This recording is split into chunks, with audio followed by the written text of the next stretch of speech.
this is about a man from my own province who inspires me every single day, and it's Newfoundland and Labrador now, right? When I was growing up, I used to tell people I was born in Newfoundland, and then somebody got politically correct on me and changed my little RB, CV, or file to say Newfoundland and Labrador. You can't imagine how many questions I get back by saying, how can you be born in two places? Well, we Newfoundlanders, we can do a lot of stuff, right? We're like the Irish, we're all over the place. And so we have this university in St. John's, Newfoundland, or in Newfoundland and Labrador, Memorial University of Newfoundland. I happen to have a great privilege to be the chancellor of this university. Now, I believe there are two characteristics. If you're a leader, there are two characteristics which are fundamental and key to being a leader, which are the base for many other things, perhaps all. And those characteristics are robustness and optimism, right? Robustness and optimism. Robustness, not to be hard on other people, but be robust and fit physically, mentally, and spiritually yourself, so that when you have tough days as a leader, and you will have them if you're a leader, when you have those tough days, it's not going to cause you to fail because you're not robust enough to get through it. So you've got to look after yourself in many ways. You've got to be tough enough to be able to handle the tough days, the fatigue, the long hours, etc., the living in a fishbowl, if you will. Robustness and optimism, I happen to believe that is probably the cheapest tool of a leader. Optimism, Colin Powell says, optimism is a combat multiplier. I actually believe that. If you're optimistic, which translates to passion, passion is what moves people. And what I say earlier, I believe that leadership is all about people. And you just stop and think about how you behave at work and how people behave. You walk in, you smile at the first 9 people you see, 9 of them will smile back. All of a sudden, the sort of atmosphere lightens. You walk in, if you look like you're having the worst day of your life, if you look like you're carrying a load on your shoulders, the weight of the world, guess what? In 2 minutes, everybody around you will look exactly the same way, won't they?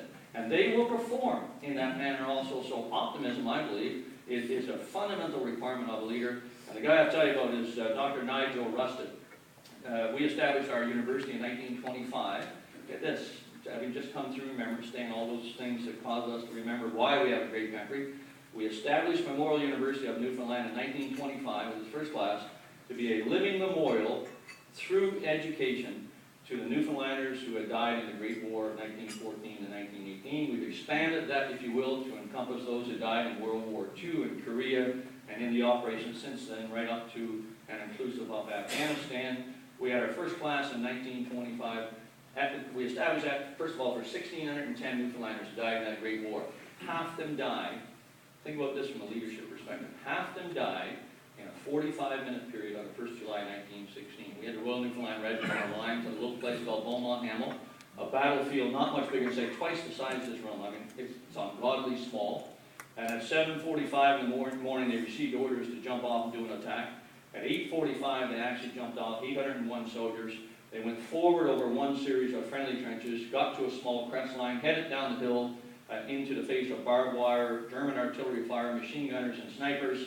Few of them got more than 100 meters down that hill before they were decimated. Many of the wounded crawled to the one observable physical feature still standing there, which was a tree. And many of them crawled to that because that's the one thing they could see that would allow them to orientate themselves. And there the wounded gathered, piles of them, and were still decimated by that enemy fire. And those who could then turned around and tried to crawl back up that slope, now towards the west on a sunny morning, crawl back up that slope towards the safety of their trenches. Before they went over the top, the Corps commander to the rear in his bunker, 5 miles away, watching the action through a periscope, ordered that every single soldier attacking would wear on the back of their little knapsacks a tin triangle, 6 inches by 6 inches by 6 inches. The idea being that he, through 5 miles back, could therefore see the advancing line of friendly troops, know what progress they had made, and decide whether or not to commit other battalions to the attack. Now, can you imagine on that sunny morning, as they wounded turned to crawl up those slopes, how that played out? It was the perfect aiming mark for the German machine gunners and snipers. We had 801 Newfoundlanders go over the top that morning. The next morning, 68 men at the time were able to show up for duty. There went the leadership of Newfoundland for the next 50 years, because those were the leading sons of Newfoundland at the time, and a population of 90,000, and we were decimated for the next 50 years. Nigel Rusted was in the first class in 1925, graduated in 1928, went on to become a medical doctor. A year and a half ago, just about, in July of 2010, I hosted a dinner at Memorial for friends of the university. We had 250 people out. Nigel Rusted sat at my table. Right? The day prior, he had turned 103 years old. Lives by himself in his house. He has no in-home care whatsoever.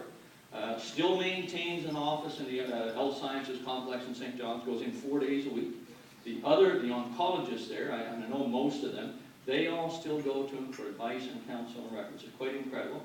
He drove himself to the dinner in a Ford Taurus he had bought just a couple months prior. Right? Still drives. And at dinner, he was accompanied by his 78-year-old daughter, a sprightly little girl, came over from England. And at dinner that night, he drank more white wine than I did, which was a copious amount, so much that we wouldn't let him drive home because he had too much drink. So obviously, he got that part right. The robustness part right. The optimism part. He told me that when he had bought that new Ford Taurus just a couple of months earlier, he bought the extended 5-year warranty. So I could just offer to you that if you could be a Dr. Nigel Lustig and be robust and be optimistic, you're going to be okay as a leader too. Actually,